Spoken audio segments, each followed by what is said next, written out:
here come the fire trucks.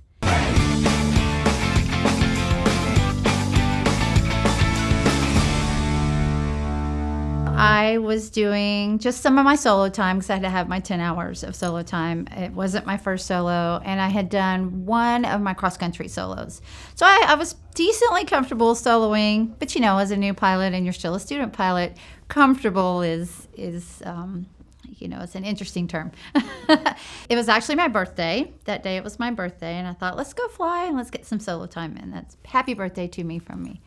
So I was coming back into my home airport, Redbird, Dallas Executive, where I fly out of, and the tower guys know me pretty well because I'm one of the only older students and women student pilots out there, and they'll joke with me, but they're really strict about rules and regulations and trying to help me as a student. So we kind of had a decent relationship, and I am in the downwind. No big deal. I do my C-gumps, as we call it. I'm running my checklist. I'm doing everything. And I get down to flap speed and 10 degrees of flap, and I hear nothing.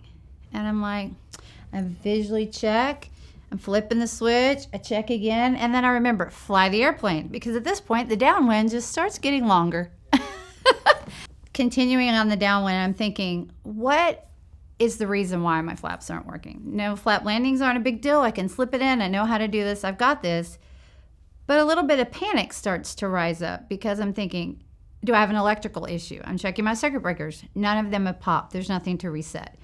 Am I about to have a fire? I'm as a very young pilot, I'm thinking, what if? Meanwhile, I'm still in the downwind. The downwind has gotten quite long. So I radio to the tower and I tell them what's going on, and they say, Heather, do you want to declare an emergency? And I said, no, but it's definitely, I'm coming in anyway. It's not necessarily a precautionary landing, but I'm a little nervous about this. And he said, what do you want to do? And I said, well, I just want to come in like normal. I'm just going to try to bleed off the airspeed. I told him what the plan was. He said, that sounds great. I'll give you the longer runway because there's 2 runways there and the wind was about the same. I said, okay, that sounds perfect. So he gives me the longer runway, clears me to land. Probably one of the best landings I've ever had because I'm thinking, if anything goes wrong, I don't know what's causing it. And your brain just does all these crazy things, especially as a newer pilot. So I land and I tell him everything's good, and then he tells me to turn on taxiway A, and here come the fire trucks. The big yellow fire truck with the huge ladder, here it comes. And then here comes the EMTs. And then, here comes the red fire truck. And I said, Jeff, what did you do? And he said, well, you're a student, solo pilot. I declared an emergency for you. No big deal. It was just in case. And you gave the boys something to do today. I said, okay, great. Taxi the plane in, park it. They get out. They're like, hey, that was a great landing. You did great. That was awesome. And you're a new pilot? And I said, I'm still a student pilot. They took pictures with me. Jeff told them it was my birthday. Got the best pictures.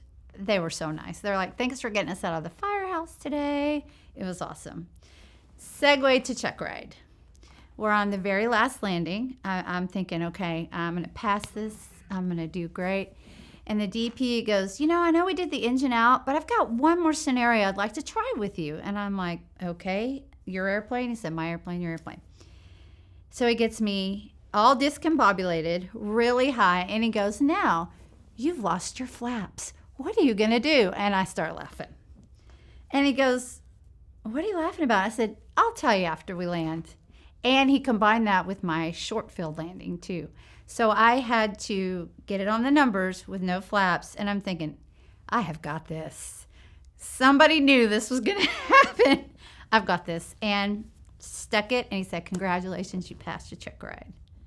Some people thought that, I can't believe you declared an emergency for no flap landing. You know how. I said, well, I didn't declare it. Yeah. And a lot of CFIs and a lot of people said, I would have done that for any of my students. A lot of ATC said, it's our job to make sure you're safe, just in case. But dang it, it set me up for my check ride.